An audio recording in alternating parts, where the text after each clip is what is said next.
Sono Don Franco, il direttore della pastorale carceraria e il presidente dell'Associazione Liberi di Volare. Questa sera abbiamo uno spettacolo di beneficenza proprio per sostenere le nostre attività, che sono anzitutto l'accoglienza dei detenuti e degli ex detenuti. E tutto questo ha bisogno di essere sostenuto economicamente e non ricevendo alcun contributo da parte dello Stato, allora ci siamo rivolti alla comunità che ha risposto veramente con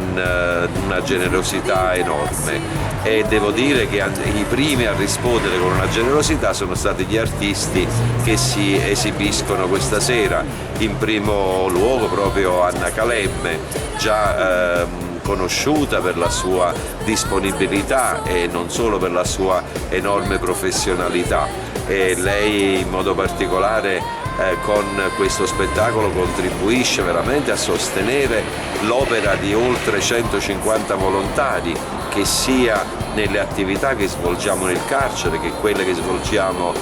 presso il centro. Ecco, con la sua collaborazione riusciamo veramente ad avere questo slancio in più,